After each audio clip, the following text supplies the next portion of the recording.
Canal Escute Áudio Novel. Se inscreva. Novel Teoria Fanfic.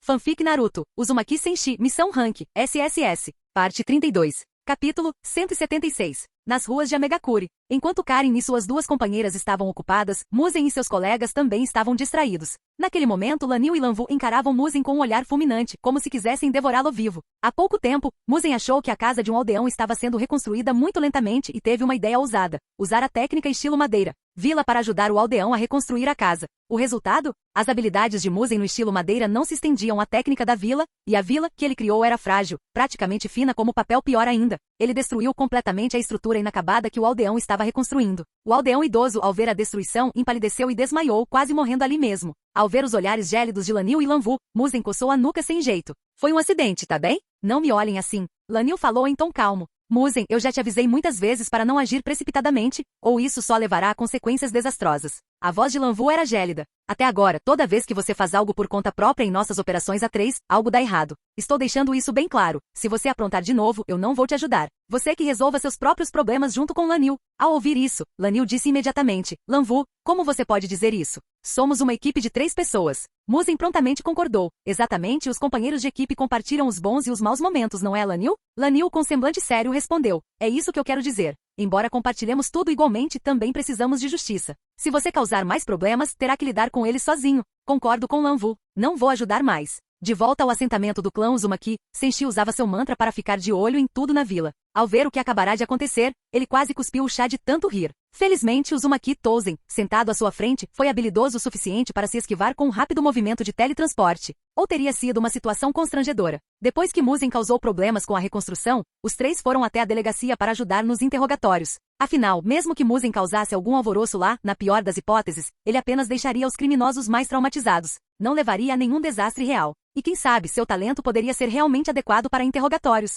Quando o trio de Musen entrou na delegacia, eles passaram por várias salas de interrogatório onde muitos dos graduados mais jovens da Academia Ninja estavam trabalhando. Sem perturbá-los, os 3 se dirigiram a uma sala de interrogatório que estava prestes a começar uma nova sessão. Durante a recente turbulência em Amegakure, muitos oportunistas presumiram que a vila não restauraria a ordem tão cedo e, portanto, juntaram-se ao caos. Na verdade, Amegakure acalmou os ânimos muito mais rápido do que qualquer um esperava, deixando os revoltosos presos de uma só vez. Tanto a prisão da vila quanto a delegacia de polícia ficaram lotadas de detentos. Ao notar a chegada do grupo de Musen, um ninja policial posicionado do lado de fora da sala de interrogatório, aproximou-se cortesmente. Lord Musen, vocês 3 vieram ajudar também com os interrogatórios? Musen assentiu com a cabeça. Sim, abram a sala de interrogatório. Eu ficarei com esse criminoso. Ao ouvir isso, o ninja policial abriu a porta rapidamente. Lord Musen, esses 2 suspeitos provavelmente são espiões de outra aldeia, ambos foram líderes do motim. Eles são extremamente reservados. Várias equipes de interrogatório tentaram, sem sucesso, obter qualquer informação útil. Musen parou de repente. Então, este é o nosso dia de azar, hein?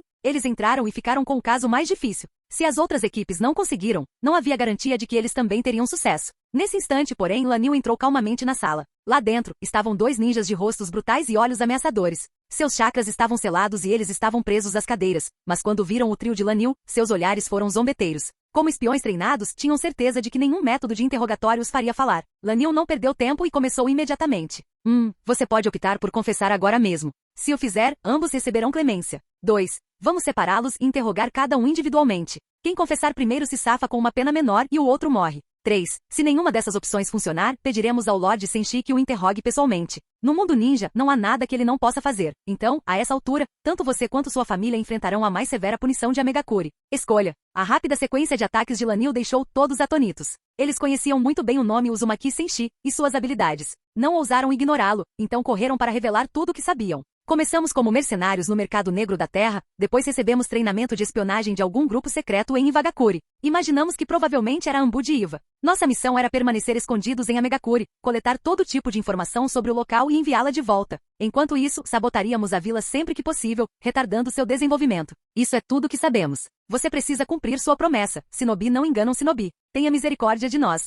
Departamento de Polícia, sede central. Lá dentro, vários policiais uniformizados, verdadeiros ninjas, estavam ocupados organizando os registros dos interrogatórios mais recentes. De repente, a porta se abriu bruscamente e uma figura fria apareceu na entrada. Anjo-sama. Ao verem Conan, todos os ninjas imediatamente deixaram de lado o que estavam fazendo e se curvaram respeitosamente, com as vozes carregadas de admiração. Conan acenou levemente com a cabeça, examinando a sala. Ela falou diretamente. Até que ponto os resultados do interrogatório foram compilados? O ninja de meia-idade com o rosto quadrado deu um passo à frente e relatou em tom sério. Anjo-sama, mais de 90% dos criminosos confessaram. Entre aqueles que desencadearam o recente caos em nossa vila, o maior grupo de longe tem ligações com Iwagakure. Alguns são espiões de Iva, outros são mercenários contratados por Iva. Eles desempenharam um papel crucial na instigação dos tumultos. Muitos deles atuaram como líderes, causando graves danos à vila. Ao ouvir isso, o rosto de Conan escureceu. Um brilho frio cintilou em seus olhos gélidos. Seus dedos finos se fecharam levemente. Mostre-me o relatório detalhado. O ninja de meia-idade rapidamente lhe entregou um arquivo grosso. Estava repleto de informações detalhadas sobre cada criminoso, seus antecedentes, crimes e suas ligações com Iwagakure. Conan abriu o arquivo e leu linha por linha. Quanto mais lia, mais grave se tornava sua expressão. O relatório indicava que os principais instigadores dos tumultos estavam todos intimamente ligados a Iva. Embora não houvesse provas diretas de que tivessem sido enviados pela alta cúpula de Iva, como Tsuchikage Onoki, era inegável o envolvimento de Iva por trás de suas ações. Iwagakure, eles realmente ousaram sabotar o desenvolvimento de Amegakure. A voz de Conan carregava uma raiva latente. Sua mente visualizava a turbulência e o sofrimento que Amegakure havia suportado sob os planos de Uchiha Madara, e como esses espiões e mercenários de Iva haviam atiçado as chamas e se tornado seus maiores cúmplices. Verdadeiramente ultrajante. Num estalo, Conan fechou o arquivo. Iwagakure terá que pagar por isso. Independentemente de esses revoltosos estarem agindo sob ordens diretas de Onoki, Iwagakure não pode escapar da culpa. Se eles são ousados o suficiente para atacar Amegakure pelas sombras, é melhor que estejam preparados para enfrentar nossa fúria.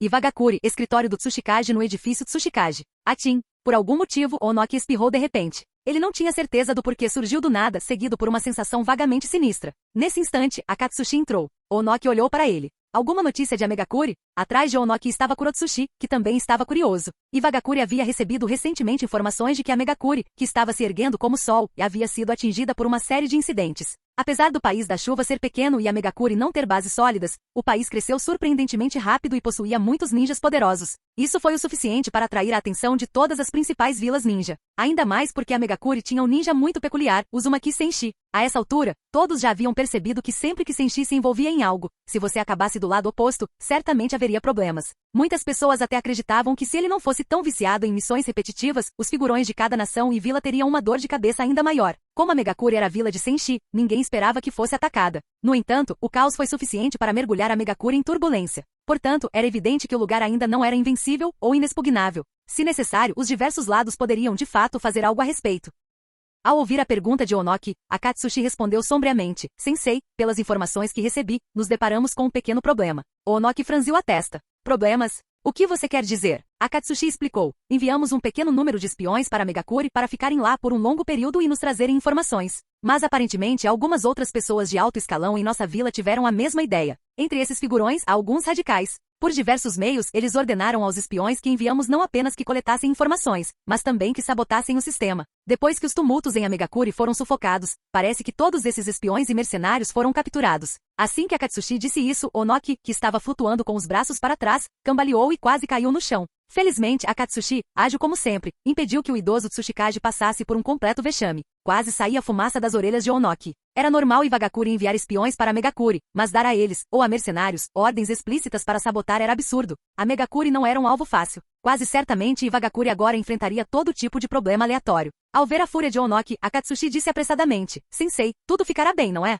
Aqueles espiões e mercenários carregam a vontade da pedra dentro de si. Pelo bem de Iwagakure, eles resistirão até o fim. É claro que Onoki não acreditava naquela bobagem sobre a vontade da pedra. Aquilo era apenas um slogan que ele usava para inspirar seus subordinados. Suspirando, ele disse, convoque os superiores para uma reunião. Quero saber exatamente quantos espiões e mercenários eles enviaram. Em seguida, precisamos nos preparar para a retaliação de Amegakure. Ao verem o Tsuchikage tão sério, tanto Akatsushi quanto Kurotsushi perceberam que não se tratava de um problema menor. Em muitos aspectos, Onoki era um líder competente, agiu rapidamente assim que soube da situação. Mas isso não adiantaria muito. Conan pretendia, desde o início, contratar Senshi para o trabalho, e se ele tomasse a iniciativa pessoalmente, as defesas de Iva seriam insignificantes. Em Amegakure, Conan passou 2 dias concluindo as tarefas pós-tumulto. Depois, procurou Senshi para discutir sobre Iwagakure e Nagato. Nagato costumava ser assim, mas agora ele se transformou nisso? Isso obviamente não ia dar certo. A torre de Amegakure, na sala de conferências. Assim que Senshi chegou, Conan foi direto ao assunto. Reunimos todos os resultados dos interrogatórios. Os espiões de Iwagakure e os mercenários que contrataram causaram imensos danos durante os tumultos em Amegakure. Decidi que temos que retaliar. Ao ouvir isso, Senshi imediatamente se animou. O mesmo aconteceu com Karin, que estava ajudando Nagato mais cedo. Senshi esfregou as mãos de empolgação, enquanto Karin cerrou os punhos cerrados, ansiosa. Era óbvio, eles tinham uma nova missão. Senshi perguntou cautelosamente. Irmã Conan, você quer que todos os mentores sejam eliminados? Claro que sim, por um preço justo. Então Karin acrescentou. Ou você quer que o Tsuchikage seja eliminado? Senshi também daria conta disso. Essas duas frases deixaram Conan momentaneamente sem palavras. Se eles realmente rastreassem tudo, acabariam dizimando toda a liderança de Iva. Mas o plano dela era retaliar, não entrar em guerra. E a fala de Karin sobre matar o Tsuchikage soava igualmente alarmante. Se Onoki fosse assassinado, uma guerra entre a Megakuri e Iwagakuri seria inevitável. Antes que Senshi ou Karin pudessem dizer qualquer outra besteira, Conan explicou sua própria ideia. Meu plano é retaliar Iwagakuri de forma proporcional. Talvez um pouco mais do que apenas proporcional, mas não exageradamente. Primeiro, não vamos massacrar a liderança deles. Segundo, definitivamente não vamos matar Onoki. Se minarmos os alicerces de uma vila importante, as outras 4 grandes vilas ninja virão atrás de nós.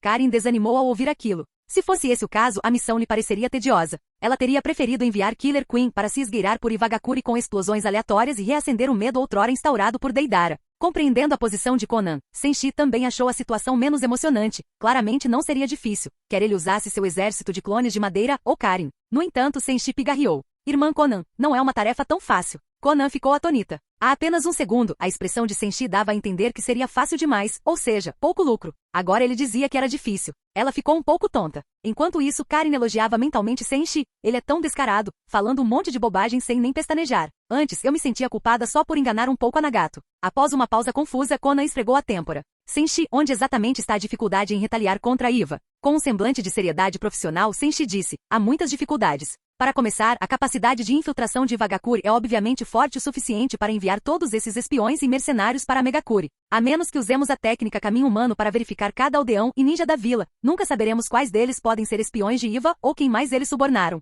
Inicialmente, Conan presumiu que ele estaria apenas dando desculpas, mas percebeu que ele tinha razão. Mesmo assim, ela não tinha certeza de como isso complicaria a vingança contra Iva. Mesmo que esses problemas existam, eles não deveriam nos impedir de retaliar. Certo. Senshi a corrigiu imediatamente. Na verdade, isso importa sim, irmã Conan. Veja bem, nenhum outro Kage no mundo ninja esteve no poder por tanto tempo quanto Onoki. Ele foi Tsuchikage por décadas, então tem a experiência necessária. Quando ele descobrir o que a Megakuri descobriu, você acha que ele não vai se preparar para a nossa retaliação? Você mesma disse que planejamos apenas retaliar, não travar uma guerra total. Com essa restrição e com Iva em alerta, é obviamente mais difícil conseguirmos. Conan se viu perdida em pensamentos. Ela teve que admitir que fazia sentido, embora também fosse provavelmente uma tática para conseguir taxas maiores. Como segunda em comando em uma vila com dificuldades financeiras, ela não podia deixar que ele os enganasse demais. Por outro lado, com Nagato acamado, a Megakuri estava vulnerável, e Senshi tinha feito muito por eles. Ela decidiu dar um tratamento especial para casos especiais. Após refletir, uma ideia repentina a iluminou. Senshi, na verdade existe uma solução perfeita. Resolve o problema da sua comissão, resolve o problema da missão e impulsiona o desenvolvimento da vila.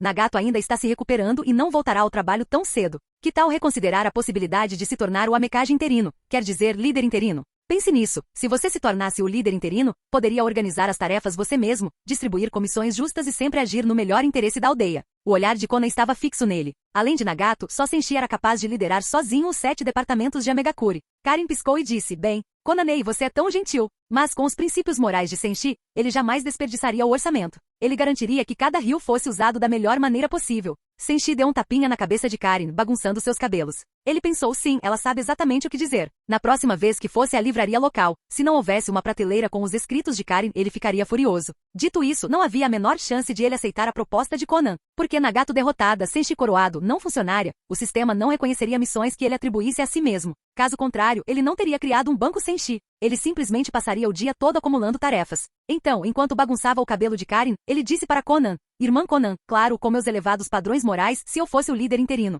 Jamais faria essa coisa de a mão esquerda contrata a direita. Mas gestão não é bem o meu forte, então vou deixar passar. Vamos voltar à missão de sabotagem em Iwagakuri. Após aquele longo discurso, Conan suspirou. Nagato estava indisponível, e sendo realista, apenas Senshi poderia substituí-lo. Mas como ele recusou, não havia nada que ela pudesse fazer. Ela pensou por um instante. Certo, que tal 50 milhões de ryu por uma missão de sabotagem contra Iva? Isso poderia funcionar? Senshi pensou por um instante. Irmã Conan, embora não seja fácil, minha habilidade pode lidar com isso por, digamos, 10 milhões. Mas se realmente quisermos que eles se lembrem, talvez o dano deva ser de 100 milhões de ryu. Ele terminou, e Karin interrompeu. Sim, exatamente, Konanei. Não estamos dizendo que você não pode pagar, estamos dizendo que 100 milhões rendem o melhor custo-benefício. Se Iwagakuri ousar prejudicar a Megakuri, teremos que causar-lhes um prejuízo de 100 milhões de ryu para lhes dar uma lição de verdade. Conan se sentia perdida. De fato, sem Nagato por perto, ela não conseguia se impor na negociação com aqueles dois vigaristas. Mas se a missão de sabotagem custasse apenas 100 milhões, não era um valor tão alto, e considerando que a análise de Senshi sugeria que não seria totalmente simples, talvez fosse aceitável.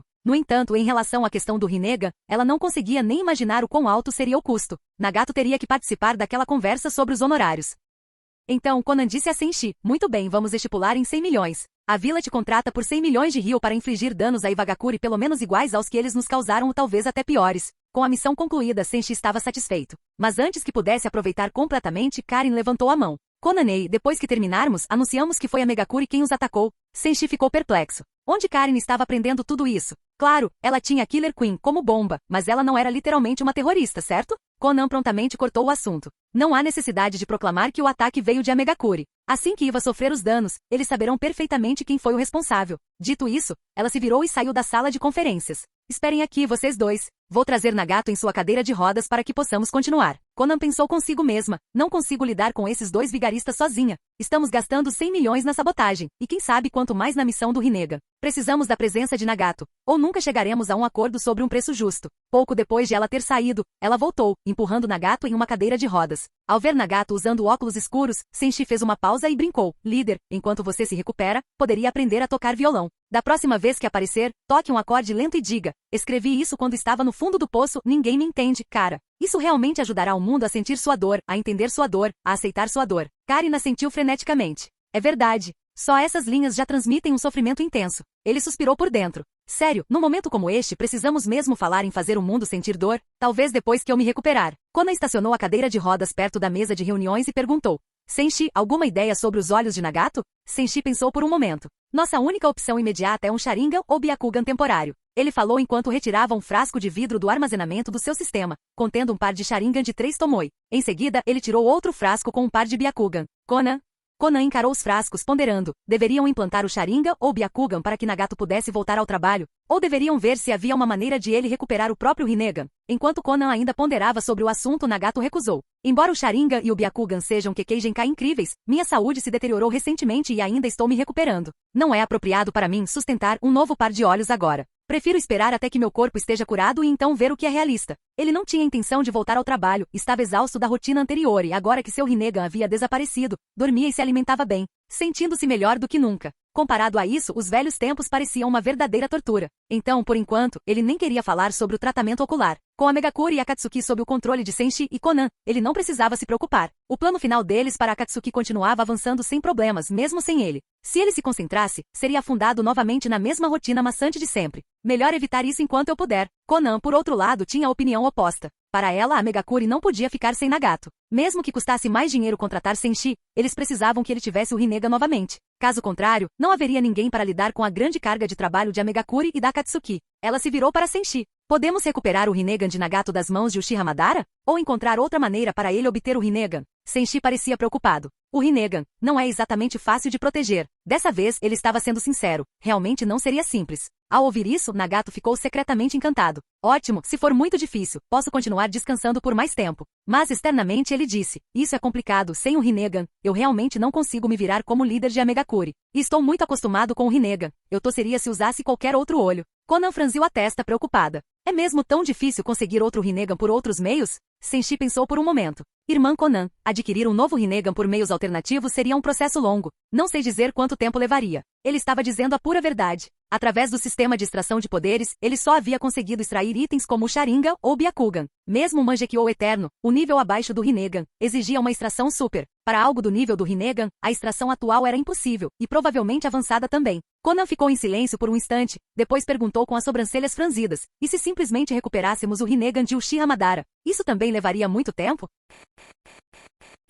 Capítulo 177. Dessa vez, Senshi concordou sem hesitar. Sim, irmã Conan, esse plano também leva tempo. Na verdade, comparado a outras opções, recuperar o Rinnegan de Tobi poderia levar menos tempo no geral e não era tão inviável assim. Tudo o que ele precisava fazer era ficar à espreita na dimensão Kamui de Obito. A menos que Obito parasse completamente de usar o Kamui, mais cedo ou mais tarde Senshi o pegaria. Mas por hora ele não tinha intenção de recuperar o Rinnegan do irmão Tobi. Assim que Tobi conseguisse o Rinnegan, ele certamente o implantaria em seu próprio corpo, usando-o como sacrifício para reviver Kaguya. Se Tobi não conseguisse lidar com isso e decidisse, em vez disso, trazer Madara de volta à vida, dando a Madara o Rinnegan, isso ainda não seria um problema. Nesse cenário, eles simplesmente colocariam a 10 caudas no corpo de Madara, fazendo dele o sacrifício. No fim, pelo menos um dos dois tinha que servir de receptáculo, ou então Otsutsuki Kaguya não poderia ser ressuscitada, e o pobre Zetsu Negro não veria sua mãe. Novamente, o patético Uchiha Madara estava apenas esperando na Terra Pura, sem saber que o mundo ninja já havia mudado drasticamente. Caso contrário, ele teria escolhido ficar confortavelmente na Terra Pura e nunca mais voltar, ou teria alterado drasticamente seus planos no momento em que fosse revivido. Porque no mundo ninja de hoje, até mesmo Lord Madara estaria perdido. Enquanto Senshi e Konan, com Nagato ouvindo, discutiam sobre o Rinnegan no cemitério da montanha, Obito também contemplava o Rinnegan em um frasco de vidro. Por dentro, ele estava dividido, simplesmente não conseguia se decidir. Da operação para obter o Rinnegan, Obito confirmou uma coisa. O problema não era a incompetência de Tobi em si, mas sim a incompetência de seus companheiros de equipe. Não importaria se o quarto Hokage ou alguém de outra geração estivesse por perto, ele também não conseguiria carregá-los. Na facção de Obito, a principal função do Zetsu branco era coletar informações. Contra Senshi ou qualquer ninja forte, era basicamente inútil. Quanto a Zetsu negro, ultimamente ele era ainda menos útil que Zetsu branco. Pelo menos Zetsu branco estava sempre disponível, seguindo ordens à risca. Zetsu negro? Ele desaparecia por dias recolhendo sucata por aí. Então Obito ficou sentado ali franzindo a testa. Aquele pessoal da Akatsuki mais o Senshi e todos aqueles aliados não são fracos. Claro, eu tenho o Rinnegan, mas nem a lâmina mais afiada consegue aparar ataques vindos de todas as direções. Uma chama só não consegue apagar um incêndio florestal. Se o grupo do Nagato e os aliados do Senshi unirem forças, estarei em desvantagem numérica e de poder. É uma baita dor de cabeça. Nesse momento, Obito tinha uma escolha: prosseguir com seu plano anterior de roubar o Rinnegan e trazer o velho Madara de volta. Mas ele realmente não queria ressuscitar o Uchiha Madara. De acordo com seu plano original, ele poderia alcançar seu objetivo sem jamais restaurar Madara. Uma vez que todos os pré-requisitos fossem atendidos, Obito lançaria o Tsukuyomi infinito e construiria um mundo dos sonhos com Rin viva novamente. Mas a resistência era grande demais agora. O plano era difícil demais para ser levado adiante. Além disso, Senshi era assustador demais. Sem um parceiro forte, Obito não conseguia nem garantir a própria segurança, quanto mais levar seu plano adiante. Mesmo nessa situação, ele relutava em reviver Madara, um fator imprevisível. Após refletir por um longo tempo nos degraus de pedra, ele simplesmente selou o Rinnegan novamente, decidido a ponderar as coisas com cuidado mais tarde. Enquanto isso, em Konogakakure, no campo de treinamento do clã Uchiha. Dessa vez, Jiraiya não tinha saído para passear com Naruto. Em vez disso, Naruto o trouxe de volta para a vila porque Naruto só gostava de ramen do Ishiraku. Ele tossia se comesse qualquer outra coisa. Além disso, Naruto foi reconhecido por Senshi como a criança profetizada. Se Jiraiya o levasse para vagar por aí, qualquer problema estranho, como Naruto não se adaptar à comida local, seria um problema. Então Jiraiya acabou seguindo Naruto de volta para Konoha. Agora que Orochimaru também estava na vila, se Hiruzen Sarutobi algum dia decidisse que não queria mais ser Hokage, Jiraiya poderia até recomendar Orochimaru para assumir o cargo. Então ele não sentia nenhuma pressão. A única pena era que Tsunade Ime não estivesse por perto. Quem sabia onde ela estaria vagando pelo mundo ninja? Se ela estivesse aqui, tudo seria perfeito. Quando Naruto levou Jiraiya até o campo de treinamento Uchiha, ele acenou de longe. Sasuke, estou de volta. Sasuke não estava preocupado com o fato de Naruto ter se ausentado por um tempo, pois tinha visto como Naruto fora arrastado por um dos jutsus espaço-temporais do sensei. Sabendo que Naruto estava com o sensei, por que se preocupar? Em vez disso, os olhos de Sasuke foram atraídos para o companheiro de Naruto, um homem de cabelos brancos usando uma bandana de óleo, Jiraiya. Sasuke sentiu uma vaga familiaridade, mas não conseguia se lembrar de muitos detalhes. Ao chegar perto de Sasuke, Naruto riu e os apresentou. Sasugai, este aqui é o sábio tarado. Sábio tarado, este é o Sasugai. Após ouvirem as apresentações de Naruto, Jiraiya e Sasuke acharam que Naruto já tinha feito o suficiente. Então talvez da próxima vez ele não devesse fazer nenhuma apresentação. Como Naruto fora abruptamente arrastado pelo sensei e depois retornará com esse sujeito, que aparentemente tinha liberdade para circular pela vila. Sasuke presumiu que o homem fosse um amigo do sensei e um ninja de Konoha. Portanto, ele o cumprimentou. Olá, senhor. Sou Uchiha Sasuke, do clã Uchiha. Lord Uzumaki Senshi é meu tutor. Ao saber que Sasuke era aluno de Senshi, Jiraiya ficou curioso. Com uma risada, ele disse, eu sou. Mas Naruto o interrompeu. Sábio tarado, você não precisa se apresentar. Eu acabei de fazer isso por você. Jiraiya quase repreendeu o garoto atrevido, mas apenas bufou em silêncio, e então continuou calmamente a se apresentar a Sasuke. Sou o herdeiro das artes sábias do Monte Myoboku, um dos Sannin lendários de Konoha, autor de inúmeros livros best-sellers e aluno do terceiro Hokage. Se um dragão errante precisa retornar ao mar, o mar não precisa me saudar. Jiraiya, Jiraiya, o sábio dos sapos, ao seu dispor. Ele pronunciou a frase inteira de uma vez só, exatamente como Senshi o havia ensinado na pousada das águas termais. Após Jiraiya terminar, Sasuke sentiu que havia aprendido algo. Esse estilo elegante e refinado de autoapresentação poderia valer a pena copiar. Ele lançou um olhar respeitoso para Jiraiya, o que deixou este bastante satisfeito, até Naruto estragar tudo. Naruto coçou a cabeça, perplexo. Sábio tarado, por que você sempre fala tanto? Podia simplesmente dizer seu nome. Aliás, quando você vai nos levar, a mim e ao Sasuke, para comer ramen no Ishiraku? O Iruka Sensei, o Kakashi Sensei e o Senshi Sensei já me levaram lá. Ao ouvir isso, Jiraiya apenas esboçou um sorriso irônico. O ramen pode esperar. Vamos te treinar em ninjutsu primeiro, certo? Sasuke, se houver algo que você não entenda, venha me perguntar. Obrigado, Jiraiya-senpai, respondeu Sasuke educadamente, passando a admirá-lo ainda mais. Ele se lembrou agora de que Jiraiya era um nome importante na vila, classificado ao lado de Orochimaru e Tsunade Ime como um dos Sannin lendários. Verdadeiramente formidável. O jeito simples e acessível de Jiraiya o surpreendeu. Além do sensei, era a primeira vez que ele encontrava um estranho tão poderoso, acessível e de alto status. Naruto, que queria comer ramen primeiro, resmungou. Ah, por que não podemos ir direto para uma tigela de Ichiraku Ramen? Ao ver sua atitude, Jiraiya achou aquilo exaustivo. Essa criança profetizada dava muito trabalho. Mesmo assim, por mais difícil que fosse, Naruto precisava ser treinado. Tanto Jiraiya quanto Senshi o reconheciam como a criança da profecia, então ele tinha que persistir. Nos campos de treinamento do clã Uchiha, após alguns instantes, Jiraiya, Naruto e Sasuke se sentiram um pouco mais à vontade uns com os outros. Naruto era alegre e enérgico, embora um pouco hiperativo e distraído, sempre radiante e otimista. Sasuke era calmo, sereno, orgulhoso e muito mais sensato do que uma criança típica da sua idade. Através de algumas conversas, Jiraiya descobriu que Sasuke poderia ter um talento considerável em liberação de fogo e liberação de relâmpago. Quanto a Naruto, toda vez que Jiraiya pensava em Naruto, sentia dor de cabeça. Naruto afirmava ser bom em muitas coisas, que sabia um pouco de tudo. Impossível, pensou Jiraiya. Além do terceiro Hokage, aclamado como professor de ninjutsu, nenhum ninja poderia afirmar ter um amplo conhecimento. Mas tudo bem. Jiraiya decidiu que a partir daquele momento, corrigiria as ideias equivocadas de Naruto, mostrando-lhe que a maioria dos ninjas domina apenas um conjunto limitado de técnicas ou se especializa em algumas poucas delas. Jiraiya pigarreou para chamar a atenção de Naruto e Sasuke. Quando eles olharam para ele, anunciou alegremente. Como cumprimento, vou ensinar a cada um de vocês um ninjutsu. Naruto se animou imediatamente. Incrível sábio tarado. Me mostre um jutsu. Aposto que vou dominá-lo mais rápido que o Sasuke. Tique. Sasuke lançou um olhar fulminante e, em seguida, agradeceu educadamente a Jiraiya. Muito obrigado, Jiraiya-senpai. Diferentemente de Amegakuri, onde a Academia Ninja ensina de tudo e qualquer aluno pode aprender quantas técnicas conseguir dominar, a Academia de Konoha ensina principalmente o básico, os 3 jutsus básicos. Crianças de clãs importantes podem aprender mais com suas famílias, mas uma criança de cidadãos comuns geralmente não tem essa sorte. Por exemplo, Sakura aprendeu pouco além do básico com Kakashi quando era genin. Ela só aprendeu técnicas avançadas depois de procurar Tsunade. Portanto, ter um mestre como Jiraiya lhe ensinando pessoalmente um jutsu foi uma verdadeira sorte. Pode-se imaginar que enquanto seus colegas ainda estariam lançando shurikens, você, ensinado por Jiraiya, estaria invocando sapos ou disparando poderosas bolas de fogo, superando-os rapidamente. Ao ver os olhares ansiosos de Naruto e Sasuke, Jiraiya cruzou os braços e murmurou em voz alta. Certo, Sasuke, já que você tem talento para o estilo fogo. Vou te ensinar o estilo fogo, bala de chamas. Ao ver as expressões confusas deles, Jiraiya percebeu que algo estava errado. Sasuke perguntou hesitante. Jiraiya-senpai, você se refere a esta técnica? Enquanto falava, ele rapidamente formou selos de mão e moldou chakra em um fluido oleoso armazenado em sua boca. No segundo seguinte, ele cuspiu o óleo de chakra incendiado como uma bola de fogo, deixando-o a queimar a uma certa distância até que o óleo fosse completamente consumido. Só então a chama se extinguiu. Jiraiya franziu a testa. Ele não imaginava que Sasuke já conhecesse o estilo fogo, bala de chamas. Pelo que ele se lembrava, os membros do clã Uchiha geralmente usavam técnicas como a grande bola de fogo, não a bala de chamas. Enquanto ele ainda refletia sobre isso, Naruto deu de ombros, desdenhoso. O que é isso, sábio tarado? Você está ensinando ao Sasuke um jutsu que já conhecemos. Conhecemos a bala de chamas há anos. Falando, Naruto formou selos da mesma maneira que Sasuke, lançando sua própria bala de chamas. O quê? Você também consegue fazer isso? Jiraiya ficou genuinamente surpreso. O que está acontecendo aqui? Ele pensou. A técnica bala de chamas da qual ele se orgulhava claramente não era uma habilidade universal como os 3 jutsus básicos. Quando Jiraiya perguntou, Naruto assentiu. É mestre safado. Sasuke e eu aprendemos isso há muito tempo. Você não tem mais nada para nos mostrar? Jiraiya ponderou e perguntou. E quanto à grande bala de chamas? Vocês a conhecem? Naruto nem perdeu tempo com palavras. Instantaneamente formou selos, mirou em uma área aberta do chão e bradou. Liberação de fogo, grande bala de chamas. Ele ficou completamente estupefato. Eles sequer conheciam a grande bala de chamas?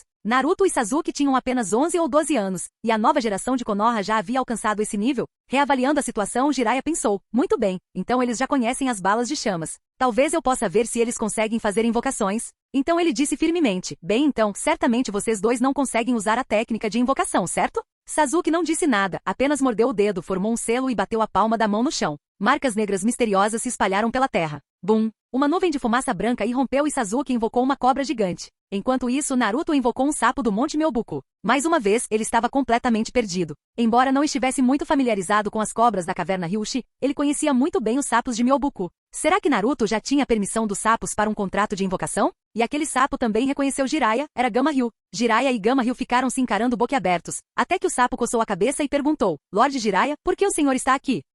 Não se preocupe comigo, Gama-Ryu respondeu ele. Eu é que deveria estar perguntando a você. Como Naruto assinou um contrato de invocação? Gama-Ryu balançou a cabeça. Não sei. Da primeira vez que Naruto me invocou, eu também fiquei perplexo. Certo, Naruto? Você tem alguma comida para mim? Estou com fome. Naruto ficou um pouco envergonhado. Desculpe, não tenho nenhum comigo agora. Eu te trouxe aqui apenas para mostrar essa técnica. Pode voltar. Gama-Ryu assentiu. Tudo bem. Da próxima vez, lembre-se de trazer lanches para mim. Então, desapareceu em outra nuvem de fumaça, retornando a Myobuku. Jiraiya ficou estupefato. Então essa é a vantagem de ser filho da profecia. Naruto não só havia aprendido o estilo fogo, bala de chamas e outras técnicas, como aparentemente conseguia firmar pactos de invocação sem saber, sem nenhum acordo formal. Mesmo assim, ele ainda acreditava que definitivamente tinha algo a ensinar a Naruto e Sasuke. Afinal, ele era Jiraiya, um dos Sannin lendários. Era impossível que aquelas crianças soubessem mais jutsus do que ele. Ele havia treinado por décadas com Hiruzen Sarutobi, o professor de ninjutsu. Naruto e Sasuke eram apenas crianças em seus primeiros anos como ninjas. Obviamente, eles não poderiam ter passado tempo suficiente para aprender tantos jutsus. Talvez tudo até agora tenha sido apenas uma coincidência. Talvez Senshi tenha ensinado especificamente a eles bala de chamas, grande bala de chamas e invocação. Mas enquanto Jiraiya reorganizava seus pensamentos, Naruto resmungou. Qual é, sábio tarado? Precisamos mesmo ficar mostrando esses básicos. Vamos mostrar a ele os jutsus em que somos realmente bons, Sasuke. Sasuke assentiu com a cabeça. Exatamente. Não há motivo para repetir coisas antigas. Vamos mostrar a ele algo que seja verdadeiramente nosso. Naruto concordou. Acho que sim. Senão, ficaríamos presos aqui o dia todo sem poder comer um Enshiraku Ramen. Vamos treinar juntos. Que tal? Claro. Sasuke respirou fundo, e Jiraiya, curioso e apreensivo ao mesmo tempo, observava Sasuke atentamente. De repente, Naruto exclamou, Sasuke, vamos fazer uma luta amistosa. A aura de Sasuke se intensificou com chakra relâmpago. Soco trovão. Enquanto isso, Naruto formou uma esfera giratória de chakra. Esfera de aura. Enquanto Sasuke desferia uma saraivada de socos, ora, crepitantes de eletricidade, Naruto disparava enormes e destrutivas balas, muda, para todos os lados. Eles trocavam golpes. Jiraiya ficou praticamente estupefato. Ele nunca tinha visto a técnica de Sasuke ou a de Naruto antes, e ambas eram extremamente poderosas, com um tremendo poder destrutivo.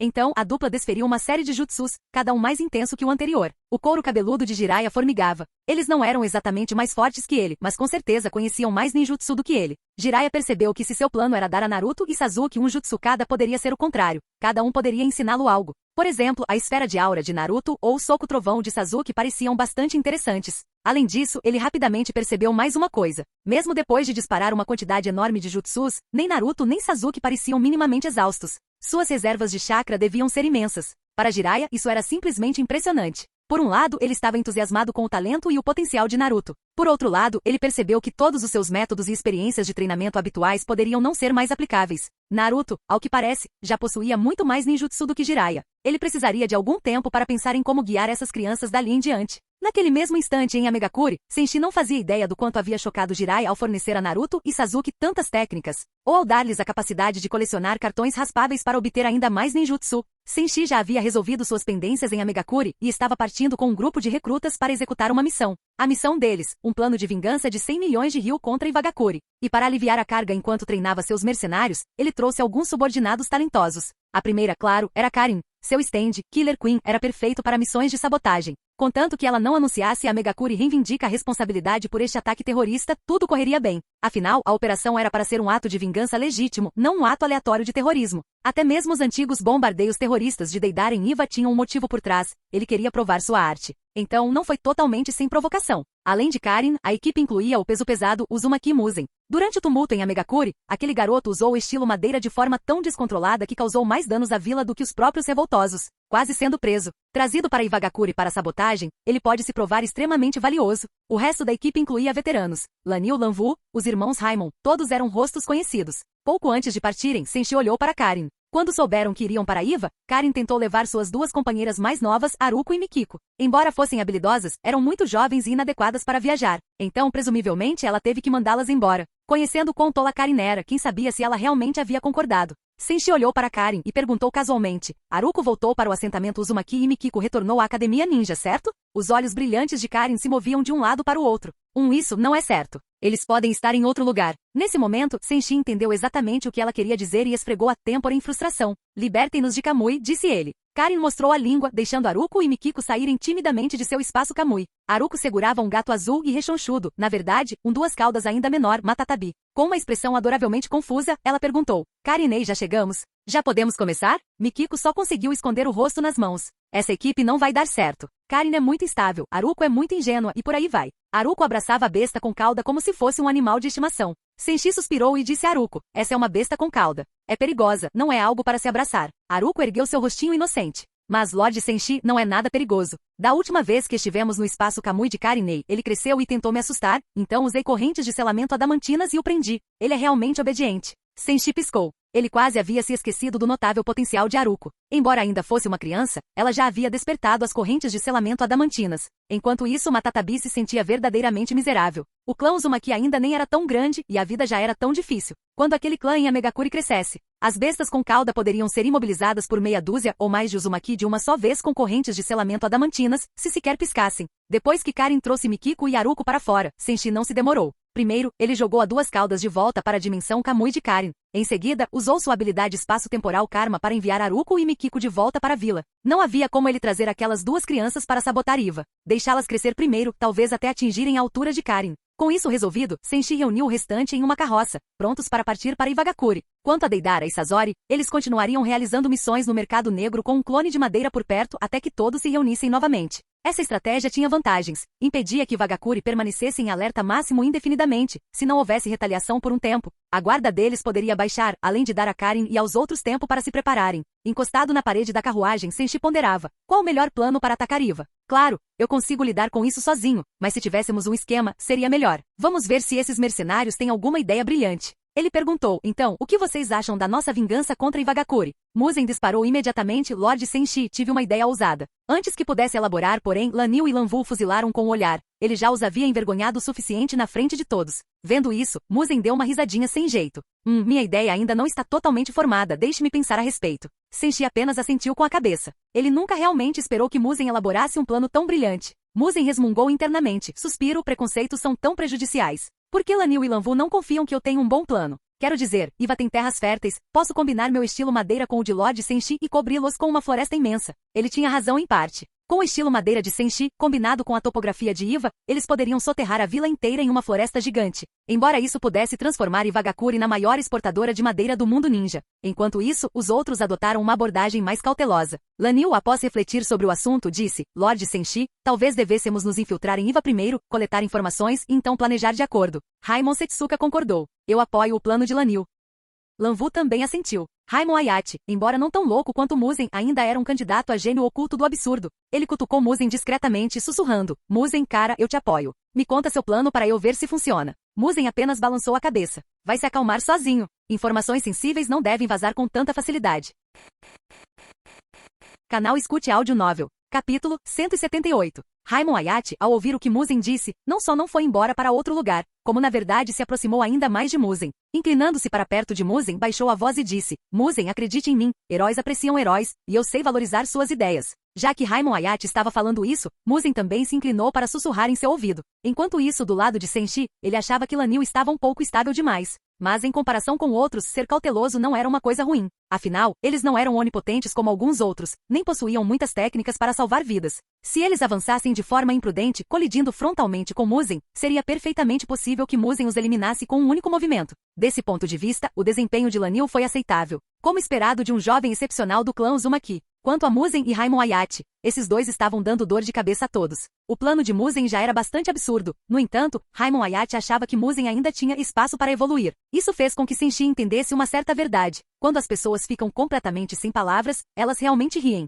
Até mesmo ele, o mercenário com treinamento profissional, só conseguiu sorrir impotente enquanto ouvia as ideias de Muzen e Ayati. Mas naquele instante, Karin levantou de repente sua mãozinha. Senshi, eu tenho um plano. Senshi piscou. Você também tem um plano? Dentro da carruagem, todos os olhares se voltaram para Karin naquele instante. As ideias de Karin eram imprevisíveis. Às vezes ela tinha boas ideias, outras vezes envolvia Senshi em planos mirabolantes, tão desorganizados quanto ele podia ser. Ora, quem poderia dizer se essa pequena carruagem apertada não produziria um talento cômico ou algo do gênero? Com todos olhando para ela, Karin disse com confiança, Senshi, podemos repetir o nosso sucesso de Komogakure. Da última vez que nos destacamos no mercado negro da Terra do Relâmpago, causamos um grande impacto tanto no mercado negro do Relâmpago quanto em Kumo. No fim, sem outra opção, Komogakure teve que enviar alguém para negociar, e nós lucramos muito. E não só isso, nem mesmo o chefe do mercado negro conseguiu lidar com a perda e quase acabou no telhado. Assim que Karin terminou, Senshi deu um peteleco na testa dela. Você não sabe. O mesmo truque não funciona 2 vezes contra um chefe em um videogame. Copiar o movimento vencedor da última vez definitivamente não vai dar certo. Aquele gesto com a testa foi em grande parte devido à raiva que ele sentia de Karin por ter levado Haruko e as outras escondidas sem permissão.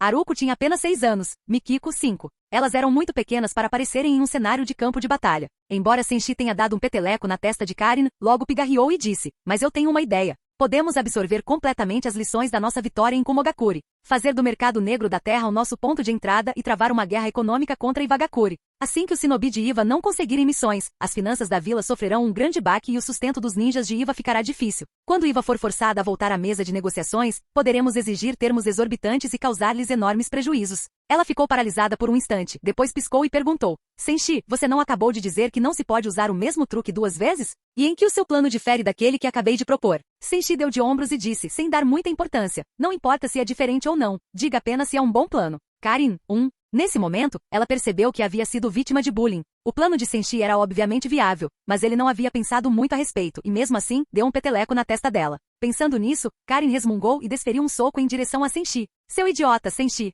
Desta vez, insisto em duelar com você. Os poucos confusos na carruagem olhavam fixamente para aquela cena. Todos eles sentiam que, como era de se esperar da lenda do mercado negro Lord Senshi, alguns de seus talentos eram realmente difíceis de superar. Enquanto Senshi liderava seu grupo de mercenários promissores em direção a Iwagakure, Obito também decidiu entrar em ação mais uma vez. No fim, ele optou por não ressuscitar Uchiha Madara imediatamente. Madara pode ser um aliado poderoso, mas também um fator enorme e incontrolável. Até mesmo Zetsu negro criado pela vontade de Madara agora estava ocupado coletando lixo. Quem poderia afirmar se, uma vez revivido, Madara não faria algo em conluio com Zetsu negro por algum motivo especial? Então Obito deixou a ideia de ressuscitar Madara em segundo plano. Após muita reflexão, ele decidiu tentar mais uma vez sozinho. Podia deixar de lado a problemática besta com cauda por enquanto. Talvez conseguisse capturar aquelas bestas com cauda que ainda não haviam apresentado problemas. Assim que garantisse a segurança das outras bestas com cauda, teria tempo para descobrir o que estava acontecendo com uma cauda e a 2 caudas. No cemitério da montanha, Obito caminhava de um lado para o outro diante da imensa estátua Gedo, pensando consigo mesmo.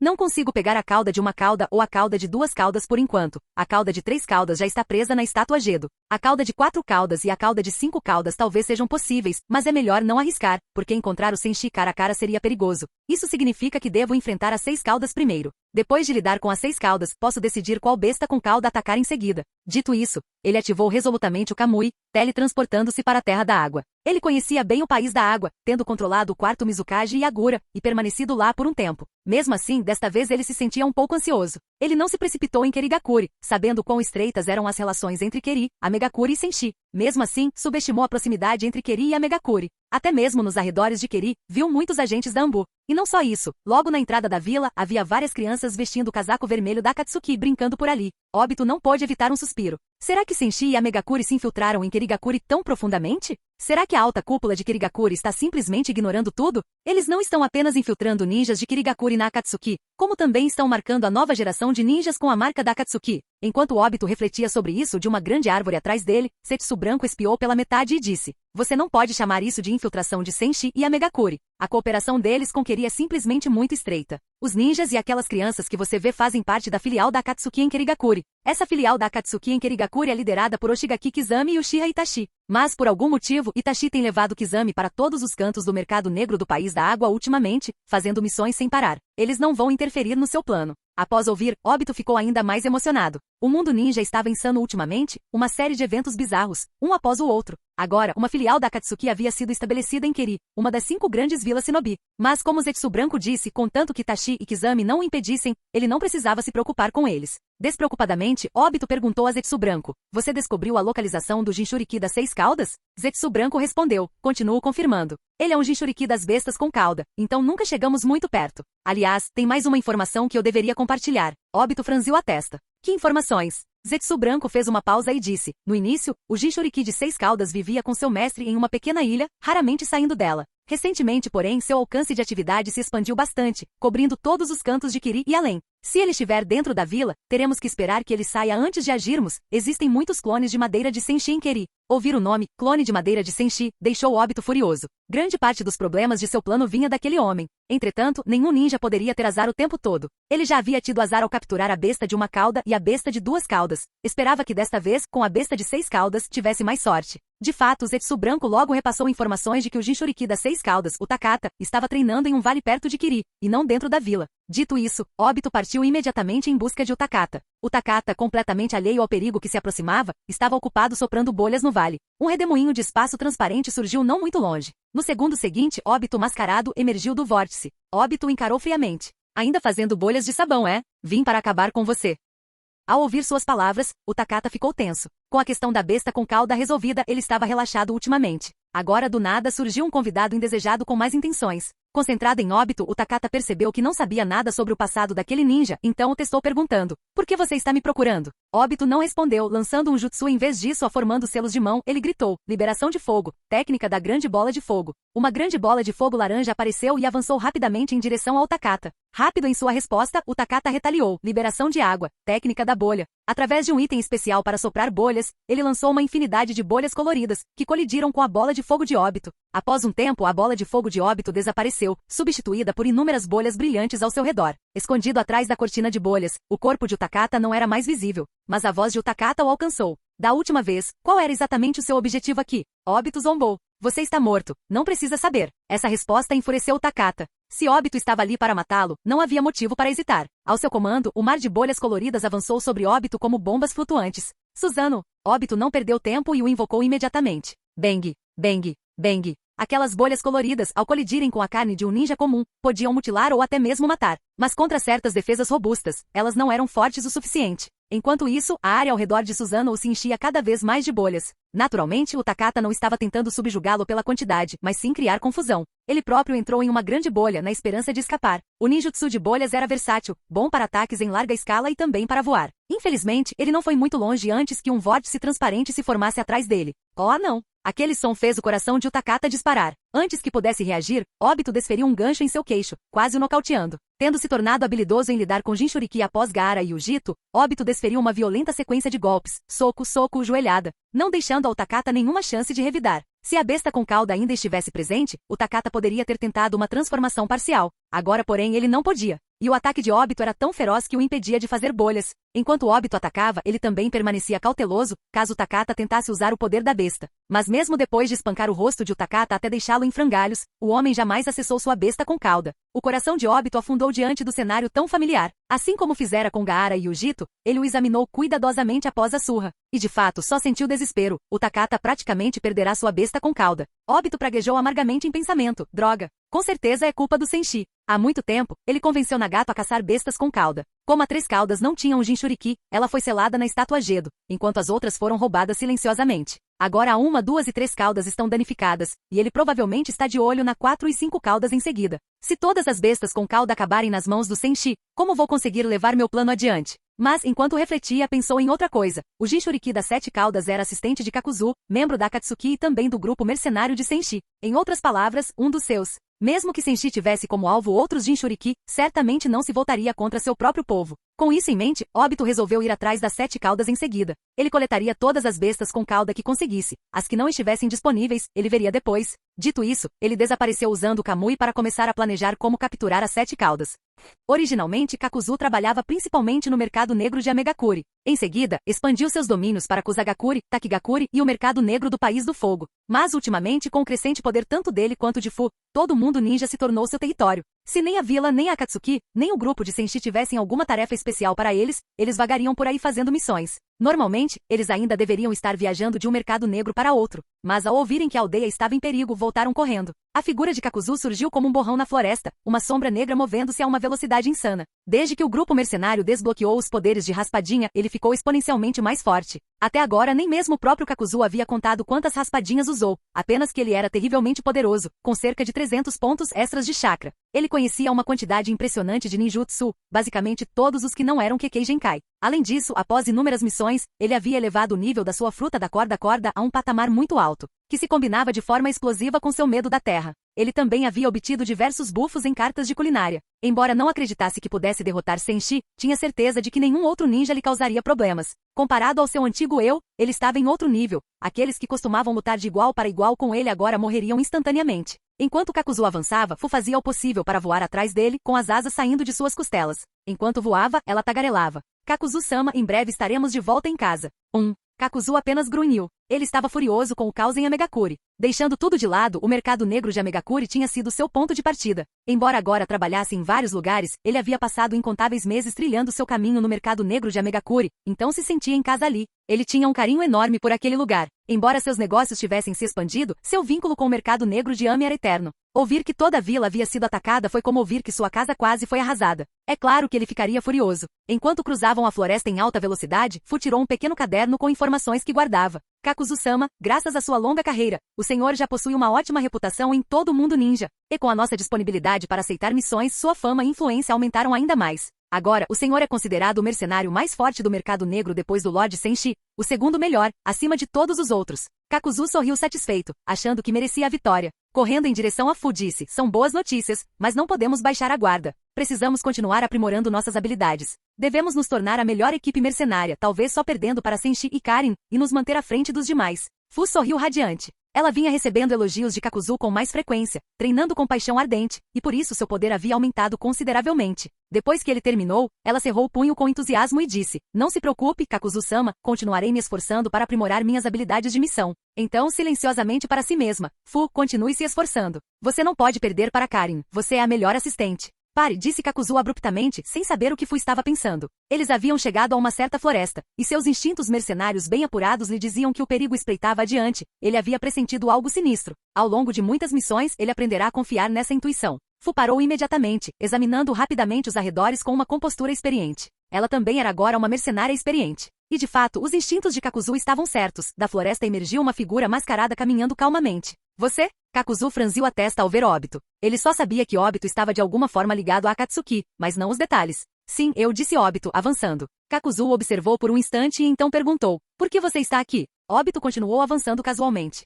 Sem nenhum motivo em particular. Por dentro, porém, Obito estava animado, pois parecia que ele nem precisaria lutar contra Fu para confirmar que a besta com cauda estava segura dentro dela. Se as 7 caudas tivesse se perdido, ela não seria capaz de voar por aí. Já que ela podia, presumivelmente a fera estava intacta. Ele poderia pegá-la agora. O tempo era curto, então ele não estava perdendo tempo. Pare! Kakuzu advertiu quando Obito se aproximou dele e de Fu. Ele não sabia como ele ou Fu poderiam ter ofendido aquele homem mascarado, mas a intenção do homem era claramente hostil. Então não havia como Kakuzu deixá-lo simplesmente se aproximar. Tic! Obito bufou, ignorando o aviso de Kakuzu e continuando sua aproximação. Ele sabia muito sobre membros veteranos da Akatsuki como Kakuzu. Na opinião dele, Kakuzu era apenas um gênio da mecânica. Um ninja comum que não entendesse o medo do rancor da terra poderia ficar preso, mas ele tinha informações sólidas. E agora, com Susanoo, ele considerava Kakuzu apenas um degrau trivial.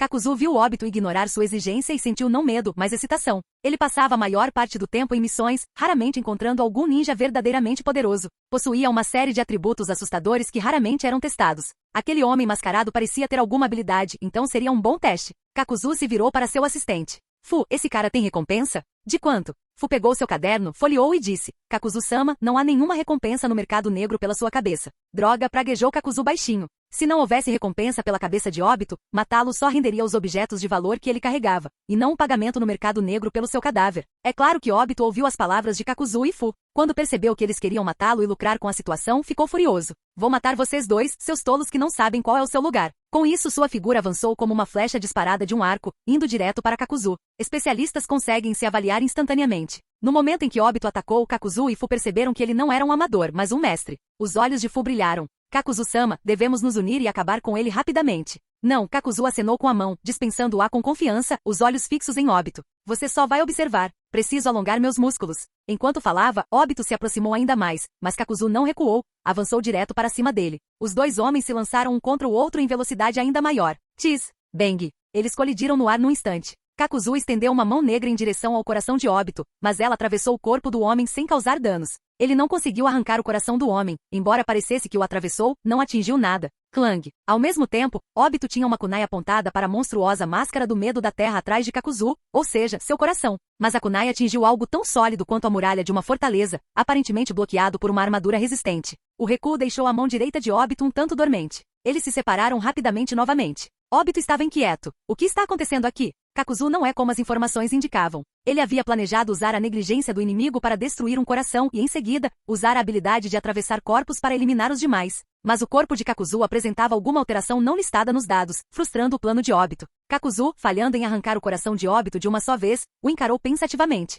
Ele presumira que seria fácil alcançar uma troca de sentimentos, mas aparentemente não era tão simples. Após se separarem, Kakuzu partiu para o ataque. Em vez de começar com a fruta da corda ou o medo da terra, ele usou vários ninjutsus que havia dominado quase à perfeição. Ao sortear a mesma técnica várias vezes com os cartões raspáveis, sua familiaridade e percepção atingiram níveis extremos. Ele havia realizado tantas tarefas que essas técnicas eram incrivelmente refinadas. Kakuzu esboçou um leve sorriso. Rapidamente formando selos de mão, ele lançou um jutsu. Liberação de fogo. Ótima técnica de bola de fogo. Sério? Um cenário que saiu pela culatra? Kakuzu usando a grande bola de fogo, marca registrada do clã Uchiha na frente de um Uchiha de verdade? Mesmo assim, Obito não hesitou em fazer o mesmo. Ele era um Uchiha de sangue puro, então como poderia perder para um forasteiro no grande ataque de fogo? Liberação de fogo, técnica do grande ataque de fogo. No instante seguinte, duas enormes bolas de fogo alaranjadas cruzaram o céu, vindas de lados opostos, uma em direção à outra. Bum, bum. Eles colidiram, irrompendo numa explosão aterradora que lançou faíscas para todos os lados. Obito não se feriu, mas para falar a verdade, a grande bola de fogo de Kakuzu era muito superior à sua.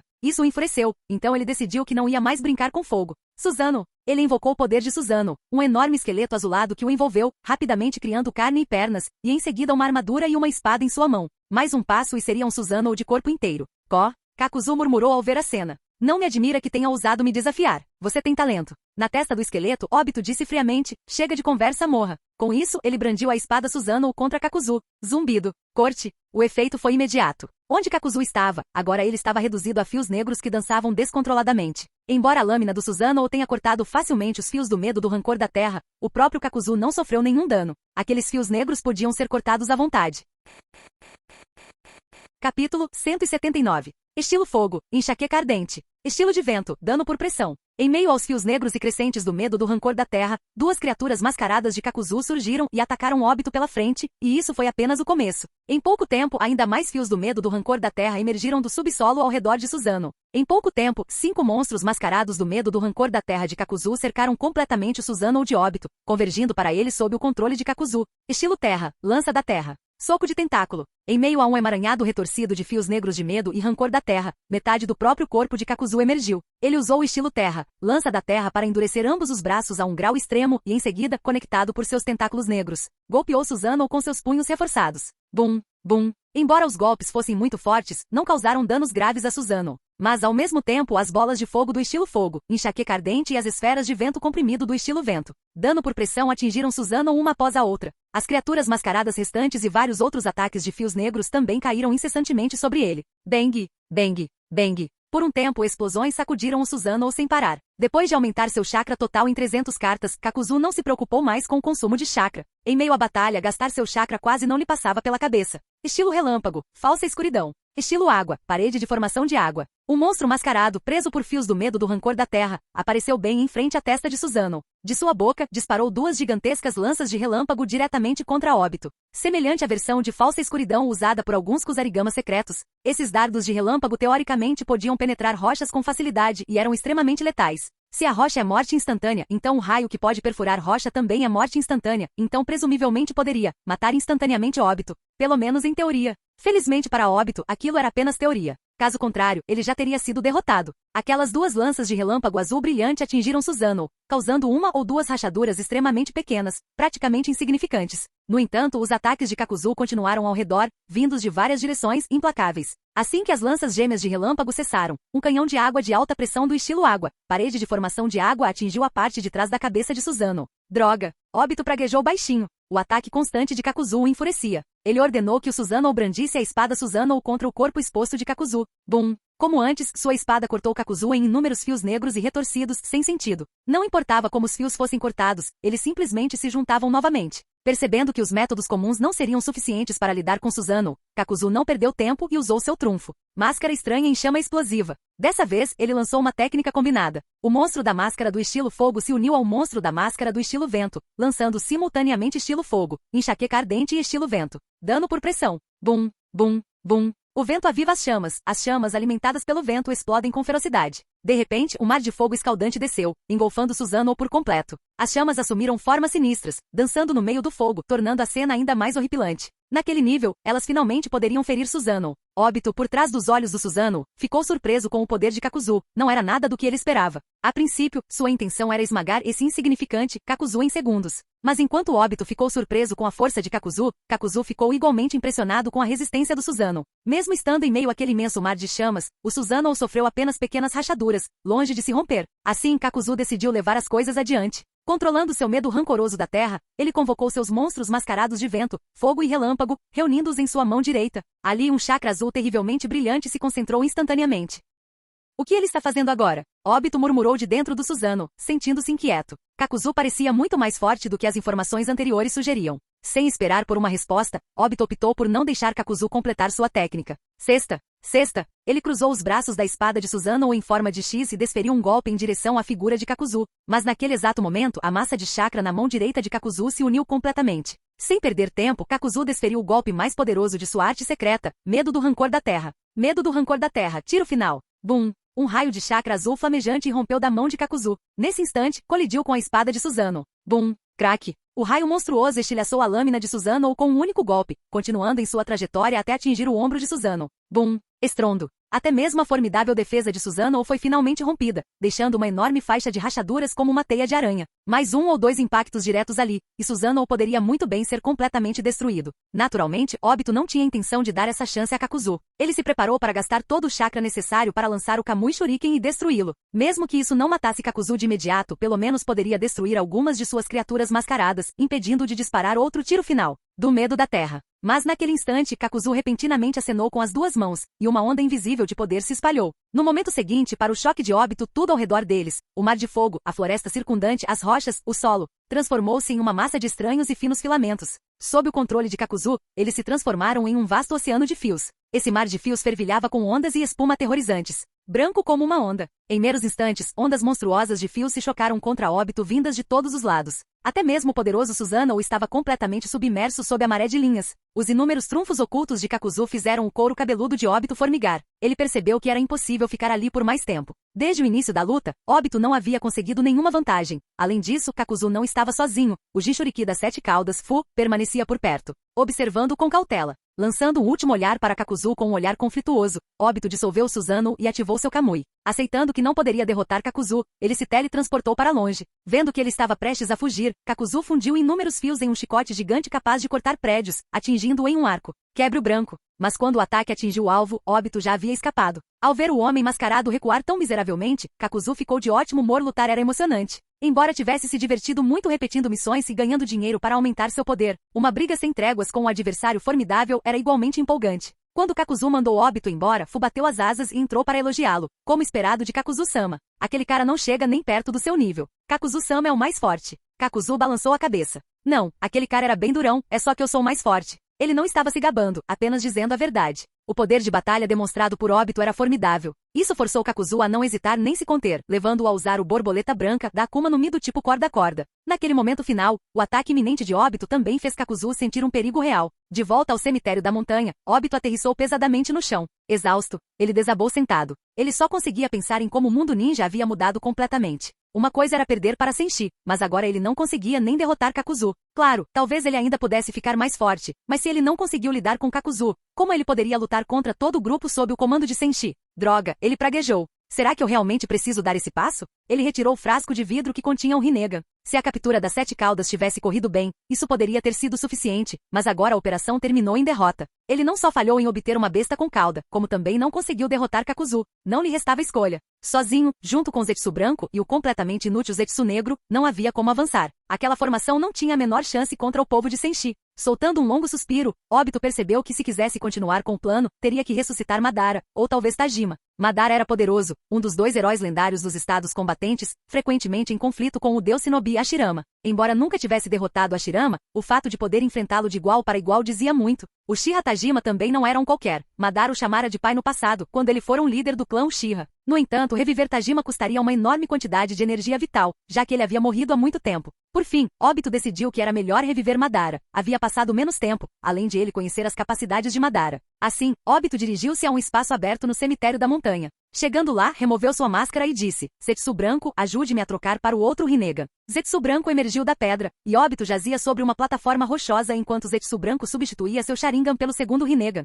Obito era dramático em relação a essas coisas. Para ele, colocar ou tirar olhos não era algo trivial. Afinal, para usar o caminho exterior, Sansara da vida celestial, ele precisaria de ambos os Rinnegan. Ao terminar, percebeu que ter um par completo de Rinnegan consumia não apenas o dobro do chakra usual, mas várias vezes mais. Entretanto, o poder de 2 Rinnegan era de fato muito superior ao de um só, mas ele não conseguiu mantê-lo por muito tempo. Ainda assim, foi o suficiente para ressuscitar Madara. Obito se adaptou brevemente, respirou fundo e usou esse poder. Caminho exterior, Sansara da vida celestial. Ao formar os selos, ele invocou o Rei do Inferno, uma entidade gigante com um Rinnegan, um grande caractere, rei na testa, 2 tranças e vestindo um manto acastanhado. Bum! Com uma explosão de fumaça branca, o Rei do Inferno emergiu do chão, acompanhado por uma música de fundo metafórica e intensa. Obito sentiu seu chakra e sua força vital se esvaírem rapidamente. Então, com um rugido, o Rei do Inferno abriu suas mandíbulas, liberando uma partícula verde brilhante que representava a alma de Uchiha Madara. A essência luminosa logo assumiu forma humana, com cabelos espetados e selvagens que lembravam um Super Saiyajin. Vestindo uma armadura samurai marrom avermelhada da Era dos Reinos Combatentes, alguns brincaram que era um conjunto combinando com a de Hashirama.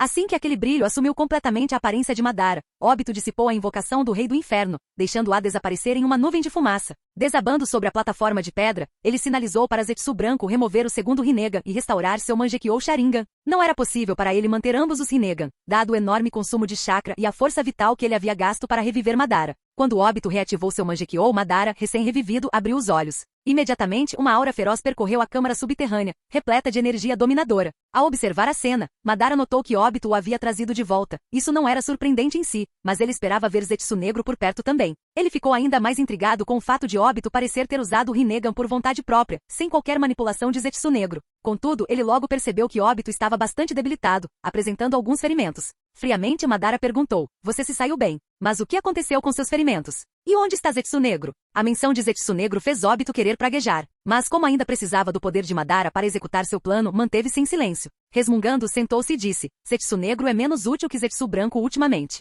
Além de algumas informações, ele não contribuiu com quase nada para o nosso plano. Ultimamente, ele anda por aí com um saco, catando lixo sem motivo aparente. Ele estava prestes a continuar reclamando, mas Madara o interrompeu. Chega, estou vivo de novo. Isso é tudo o que importa. O resto é trivial. Para Madara, a maior utilidade de Zetsu Negro era servir como seu plano B e coletor de informações. Era normal que Zetsu Negro não ajudasse Obito de outras maneiras. Madara começou a andar de um lado para o outro naquele espaço subterrâneo familiar, continuando com seu questionamento frio. Então, sobre seus ferimentos. Qual é o status do plano? Obito suspirou. No começo, tudo ia bem, até que o mundo ninja se deparou com um certo Uzumaki Senshi, que é incrivelmente forte, monstruoso, na verdade. Mesmo lutando com todas as minhas forças, não consegui derrotá-lo. Se não fosse pela sorte e por algumas conspirações oportunas com Zetsu Branco, eu jamais teria conseguido tomar o Rinnegan e ressuscitá-lo. E esses ferimentos são culpa de alguém do grupo mercenário de Senshi.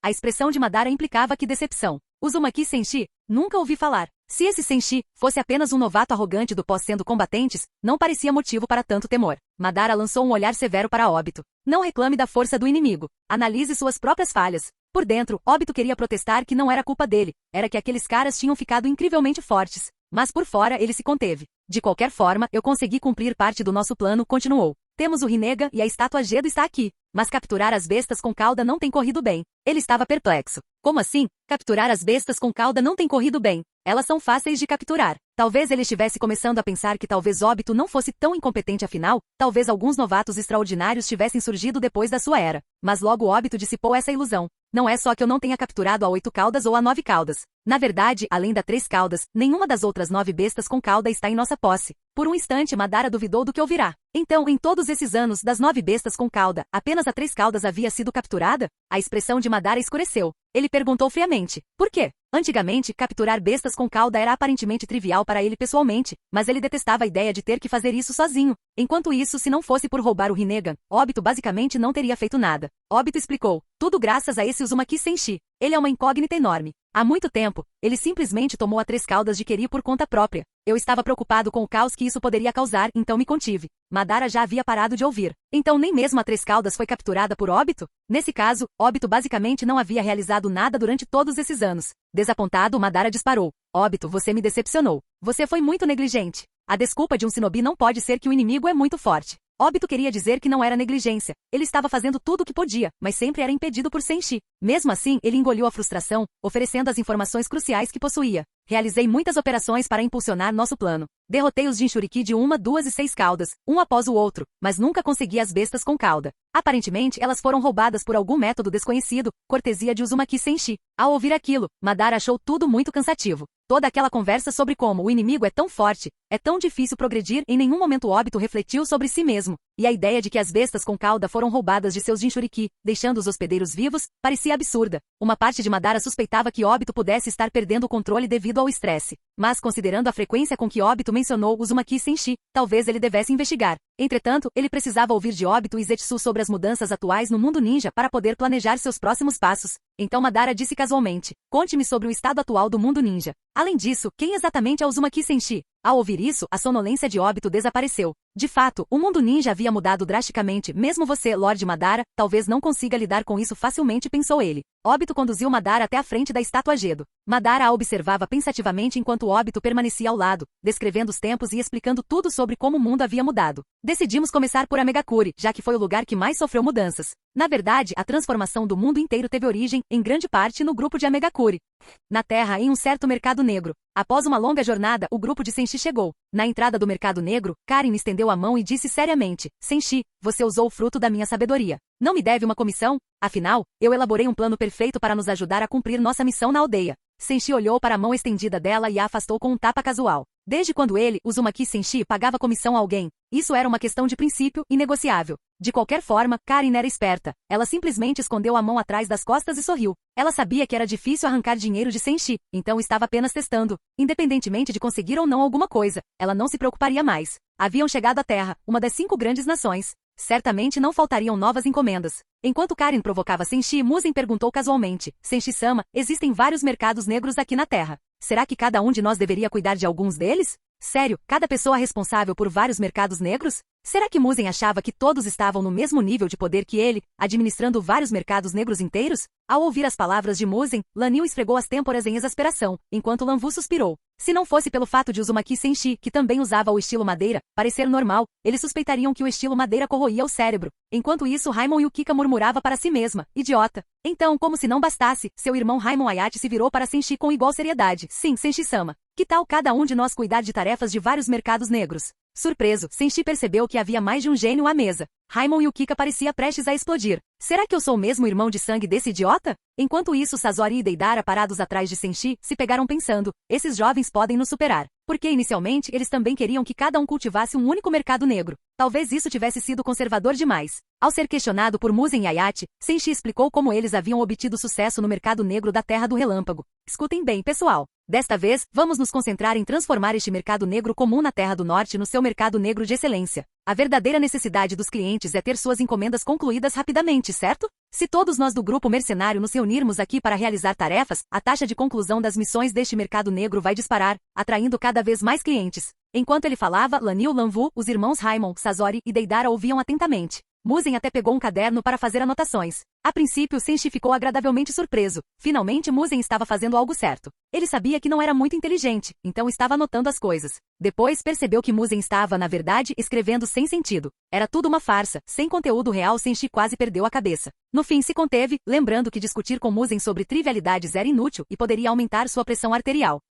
E ele finalmente entendeu por que Uzumaki Tozen sempre tinha aquelas rugas na testa. Com um sobrinho como Musen, é claro que ele teria uma dor de cabeça constante. Assim que Senshi terminou, Karin colocou as mãos na cintura. Sim, se fizermos isso, criamos 2 ciclos de crescimento. Quanto mais tarefas concluirmos, maior será a influência do mercado negro na Terra. Quanto mais essa influência crescer, mais clientes o escolherão, gerando ainda mais tarefas para nós. Senshi quase quis arrastar Karin atrás de si. Essas eram exatamente as palavras que ele usará na Terra do Relâmpago. Ela estava citando diretamente. Mas todos os outros, e Sasori e Deidara, os 5 cabeças duras, estavam mais uma vez cheios de admiração, considerando essa ideia imensamente superior a cada um cuidando do seu próprio mercado negro. Obviamente essa era a melhor abordagem. Do ponto de vista prático, futuros clientes na Terra ou nas proximidades recorreriam primeiro a esse mercado negro, atraídos pela rapidez com que as tarefas eram realizadas. Por que não escolheriam o mercado negro, que oferecia um serviço melhor pelo mesmo preço? Vendo o grupo totalmente absorto em seu plano de alto nível, Senshi declarou: então, de agora em diante, vamos implementar completamente a vontade da chuva aqui no mercado negro da Terra. Ao ouvir isso, Musen e os demais se endireitaram, entoando baixinho: onde a vida deve haver missões, a vontade da chuva será cumprida. Com isso, todos entraram no mercado negro. Dentro do salão principal, o gerente do mercado negro, cujo nome era Yuasa, avistou 5 crianças com capas vermelhas em forma de nuvem entrando. Ele ajustou os óculos, inquieto. Ouvirá a história de como Bodo, o chefe do mercado negro do país do relâmpago, quase acabou num telhado. Então ver aquelas crianças com vestes vermelhas como nuvens fez com que seus alarmes se acendessem. Graças àquele idiota do Bodo, Yuasa não seria tolo o suficiente para oferecer condições especiais a esses pirralhos. Mas então ele se acalmou. Usar a nuvem vermelha não significa necessariamente que sejam membros da Akatsuki. Mesmo que sejam, talvez não cheguem ao nível dos supostos Uzumaki Senshi. Talvez ele estivesse deixando sua imaginação correr solta. Yuasa avaliou cuidadosamente o grupo de 5 pessoas ao redor de Muzen, vasculhando sua memória em busca de qualquer informação relevante. Um relaxamento o invadiu a princípio. Apesar de todos os 5 usarem mantos de nuvens vermelhas, pareciam ser pessoas comuns. Pelo menos até onde Yuasa sabia, não havia nenhum registro deles. Mas essa sensação de tranquilidade não durou muito. Nesse instante, uma figura estranha de meia-idade entrou no saguão do mercado negro. Essa pessoa de aparência peculiar era, claro, Iruko, a marionete de Sasori. Ao vê-lo, o rosto anti-sereno de Yuasa tornou-se solene. Ele reconheceu o recém-chegado como o famoso prodígio mestre de marionetes de Sunagakure, Sasori da Areia Vermelha. Corria o boato de que Sasori vinha realizando missões em mercados negros perto da terra, mas pensar que ele realmente tinha ido tão longe no país. Até o mercado negro que Yuasa conseguiu. Então, depois que Sasori entrou, Yuasa avistou um segundo rosto familiar, um jovem loiro que não era qualquer um, era Deidara. Outrora responsável por múltiplos incidentes terroristas em Iwagakure e no país da terra. Assim que viu Deidara, a expressão de Yuasa mudou de séria para totalmente grave. Pelo que sabia, Deidara estava atuando em vários mercados negros na terra ultimamente, mas não esperava que Deidara e Sasori chegassem ali juntos.